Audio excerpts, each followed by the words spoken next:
Според вас как трябва да се регулира раждаемостта? Примерно в България да е повече, в Китай да е по-малко. Как да се регулира?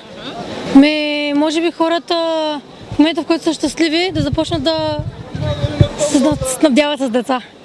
Може би ако самите заплати станат малко по-големи и хората имат възможност да отглеждат деца, може би тогава, според мен. Това е начин. Да, Това е политика на правителството.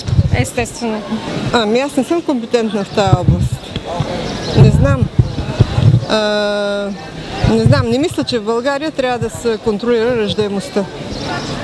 А в Китай, това е работа на Китай. Нали, не е наша работа, се бъркаме и да им казваме на тях какво да... В смисъл в България би трябвало да се поощрява, може би. Тя и без това е ниска. В тая криза трудно ще се поощрява. Всичко иска пари. Дали трябва да се контролира раждаемостта в различните страни? Примерно в България да бъде повишена, пък в Китай да бъде намалена и как може да стане това? И кой може да го направи? Мисля, че самите култури трябва да подскажат на правителствата как да се контролира този въпрос. За България определено мисля, че трябва да бъде поощрена раждаемостта. По какъв начин може да стане? Мисля, че само материално може да бъде. И като се подпомагат младите семейства по някакъв начин, материално най-вече. Те нямат работа стабилна, нямат база, на която да стъпят, за да могат да се позволят да имат деца колкото пожелаят. Тоест това е политика на правителството. Точно така мисля, да. Политика на правителството. Трябва да се ограничи раждаемостта пред циганите. Това е най-лесната работа. Те се плодат безразборно. Това в България? Да. А в Китай? В Китай си има затвор, за който има повече от 2 деца. По какъв начин може да се регулира раждаемостта в различните страни? Примерно България да се поощри, а в Китай и Индия да се намали. По какъв начин може да се? Най-вероятно да се подпомогнат помощите все пак към майките, които раждат, особено тъй като се наблюдава ръст на възрастта, която жените почват да раждат. Трябва да има един осигурен доход за тях, защото повечето жени не раждат именно защото нямат осигурен доход. А пък в Китай вече това може би повече противозачатъчни. Смятате ли, че раждаемостта в България пада точно заради икономическите проблеми? Това е едното. Другото е, че повечето млади хора просто са извън България и всъщност раждаемостта се счита за страни не за България, ами за там, където се намират те. Така че трябва да се стимулира оставането на младите хора в България. Това също е.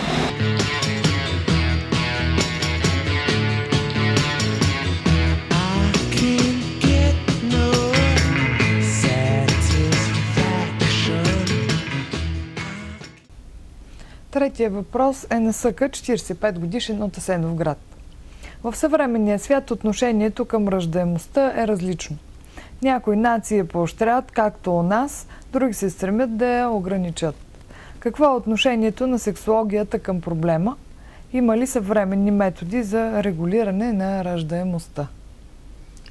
Действително, нашия зрител е прав, че общо взето страните се делят на две големи групи. Там, където се ограничава раждаемостта и там, където се стимулира.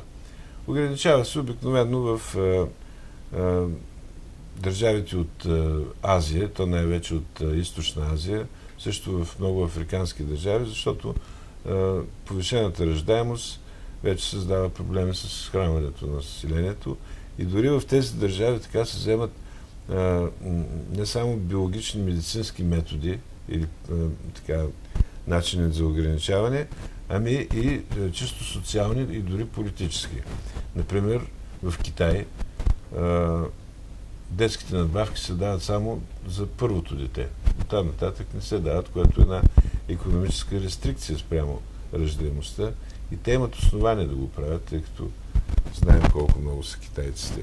В Индия дори понякога се препоръчва и то почти насилствено стерилизация при така многобройност на семейството и много деца, ако има в семейството. Сега, независимо от това, че в тези страни, където се стимулира раждаемостта, каквато е България, защото нашия приръст е отрицателен, в смисъл, че повече умират, отколкото се раждат хора, въпреки стимулацията, все пак има и регулиране на раждаемостта, т.е. всяко едно семейство, всеки един човек, всяка една жена, сама решава кога и как да има деца. И тази регулация се осъществява вече с медицински средства, нали, чрез така наречените методи за предпазване от забременяване, за които сме говорили. Та нашия зрител пита за съвременни методи. Действително има и съвременни методи. Например, кожните импланти, които вече така помагат на жената да така в ежедневието да не взима всеки ден, нали, хапче против забременяване, един път месечно този имплант вече върши работата на ежедневното взимане на хапчета. Също така създадаха антиспермацидни средства, които потискат сперматогенезата. Или така наречените за определен период. Така наречените хапчета за мъже. Само, че мъжете са малко по-чувствителни на тая тема и аз така в масова употреба не знам някъде да съществува приемането на тези хапчета. В България дори не се внасят и не се продават.